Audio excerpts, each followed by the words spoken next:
You know, I think it would be a good idea for that debriefing to include the victims so they can say how it felt. Were they handled properly? Did they see something that could have been done better? Okay, I hadn't thought of that. That is something I will definitely take back and mention. Could work out. And in fact, they may in fact do some of that, but I definitely will pass that along. Yeah, it could be traumatic playing a victim. Yeah. Well, no, not for that purpose, but just for, you know, feedback. Yeah. Like, how was our performance for you? Did you, I see. you know, did you feel like we met your needs, or were you frightened? Did we, you know, make you nervous somehow? Or, Yeah, that is good. you know, people can say things.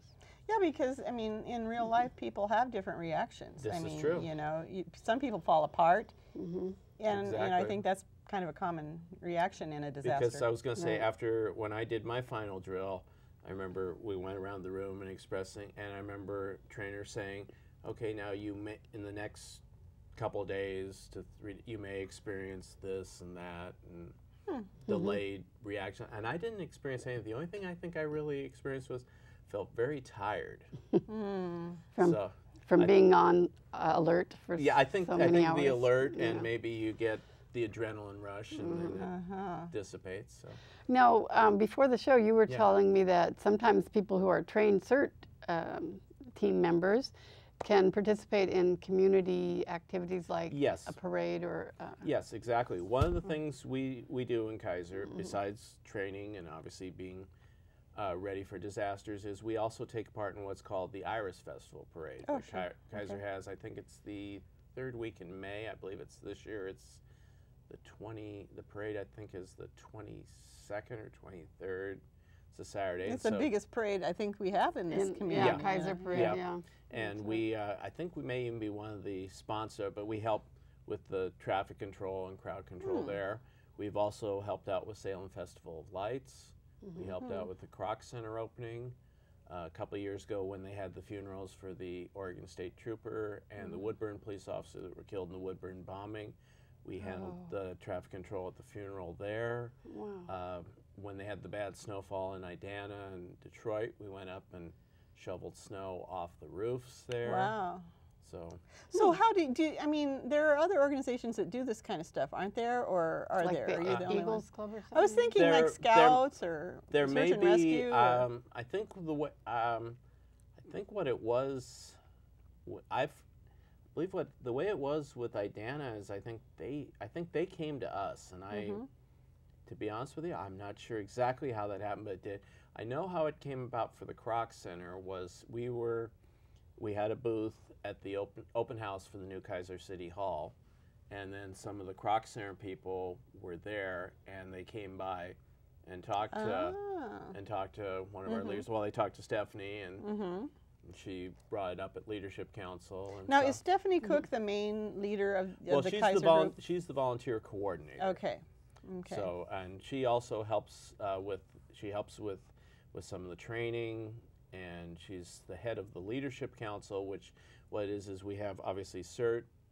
We just became a 501c3 nonprofit at the end of last year, so we're in the process of getting that up to speed. So you can do fundraising. So we can do fundraising, exactly. And Leadership Council ties in with what directions we'd like to see CERT possibly go in, and ideas. And once you've completed the CERT class, you are eligible to come and be a part of Leadership Council and express your ideas. And Leadership Council meets once a month. It alternates between the first Monday and the first Wednesday of the month. And that was set up because some of the folks that wanted to be in Leadership Council maybe could make it on a Monday night, but couldn't make it on a Wednesday.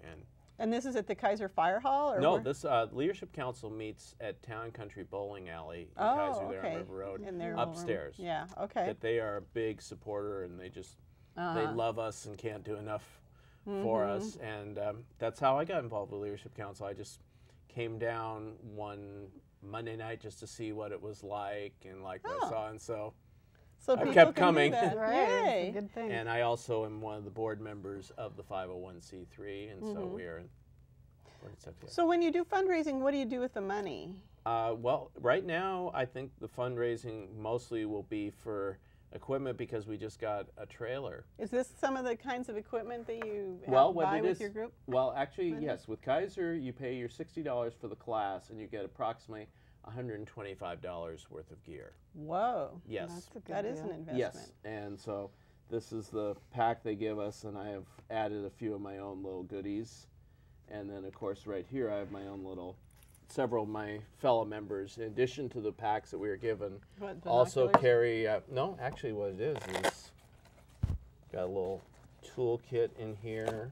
Let me get this, you watch now, I can't get it out. To jump start a car or something? No, actually it's just a little, it looks like some... a Leatherman's tool. Yes. I know what that is. There we go. It's a little do everything. Yes. Yeah, they're heavy. And then flashlight. Oh, that's going to be a heavy pack with all that Well, stuff. this actually, what I do is I just put this around my waist, sort of like separately. Yeah, like a modified carpenter's bag. And then the other thing I have here is extra batteries. That is one of the things that was stressed very strongly. I guess I'll hold this up. Is you have plenty of extra batteries for your radio, your lights, flashlights. Yeah, your flashlight needs batteries. Yes. Okay. So you see, I don't. So as I say, I've unfortunately been You've got battling. the batteries though. So Yeah, you're I've good been to battling go. some of the cold flu bug and other stuff going around. So yeah. it's some of the No, stuff. that's very cool. So And you've got then your, some other. I've got this is like a little hammer and. now, is this Leatherman stuff hammer. you bought? This or is the stuff I bought. Yes, Okay. on my own. We aren't going to get that in our pack. No. Now, well, maybe if you lobby, you might, but no. This is my own. So it's Okay. a Leatherman hammer. That's Yes. neat. And a headlight helmet. Yes, and actually, this is the old headlight. The ones that subsequent classes have been getting are different. Those They're LED small. lights, those really I believe bright it is ones, the LED super lights. bright, Yes. and Okay, yeah. And they so use they're- less battery. Yes. That's cool.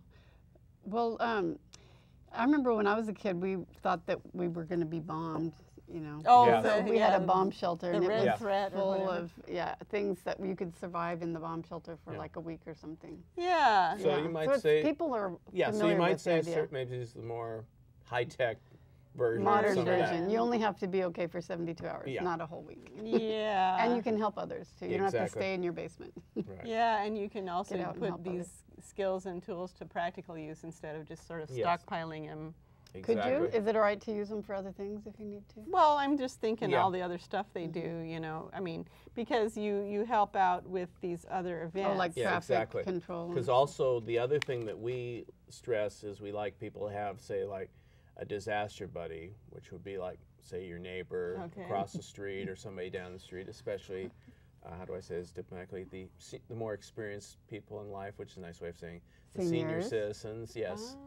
And maybe also the folks that they're handicapped or can't get around. Oh, as that's your well. disaster buddy. That Somebody can that be you're going to that, yeah, help. I yeah, thought it was somebody- somebody who was going to help you with Well, your that disaster too, stuff. that Okay. too. And then one of the big things we urge is, and all the disaster prevention say, is you should have an out-of-state contact.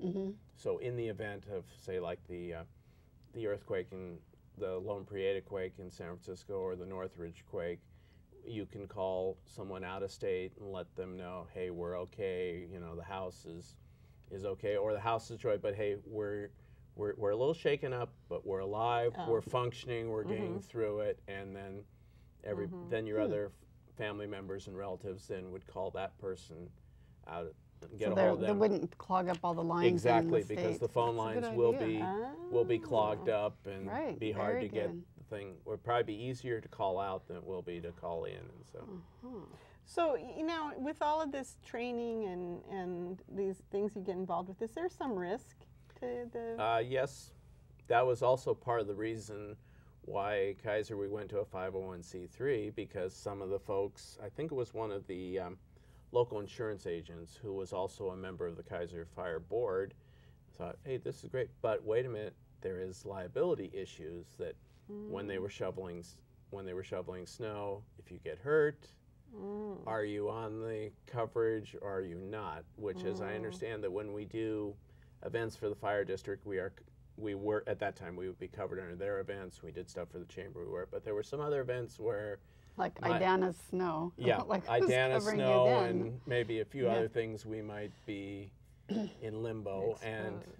and unfortunately, if you get hurt, it can be a little expensive. Yeah, and if you don't have your own insurance. Right, and even then, I think even with your own insurance, isn't there I think that little thing called like deductibles or something where you have to pay so much towards the first. So that's one of the reasons why we went to the 501c3. So who pays it, even if you're a 501c3? I believe we have our own coverage. Oh, okay.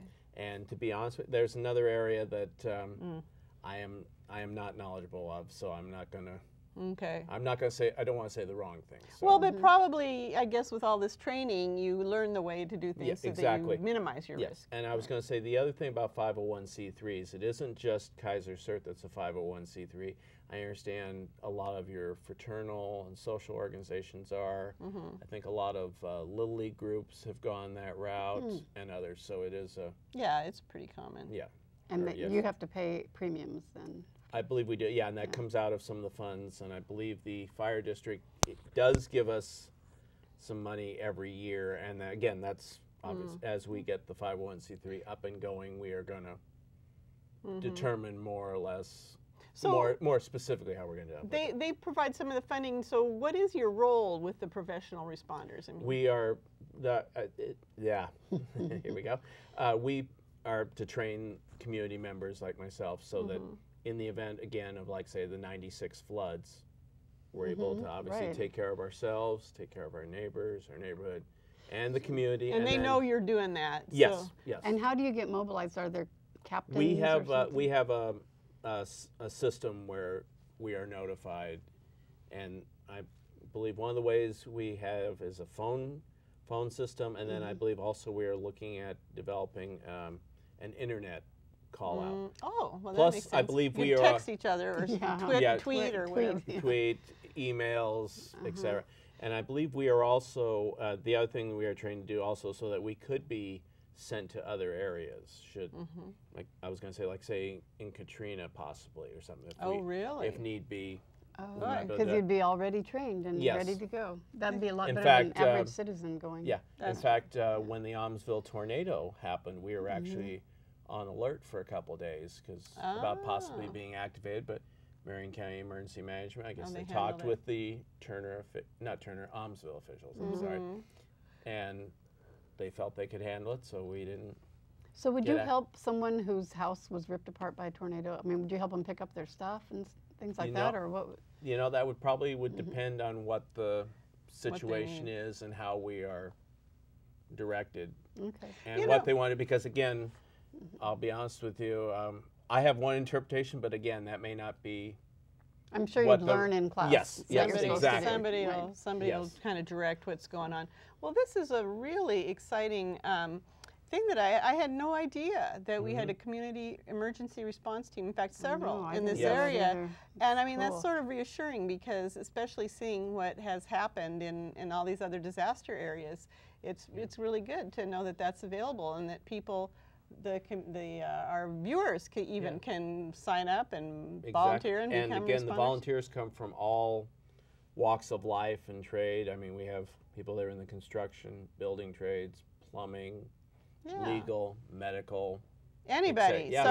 So it's really open to everybody. You can, and I think, there's a natural impulse to want to respond. Exactly. And this is a good way to channel that impulse and not be a problem, not get in the way. First, do no harm. Do no harm. Yeah. I think that is a really good thing. Thank you so much for coming thank you for allowing share me to be this. Here. All right. Thanks, Rob. Hope to see you in class sometime. Yes. In fact, that's one of the things that my long-term goals is I want to do what we call train the trainer class so that I can then become an officially certified trainer.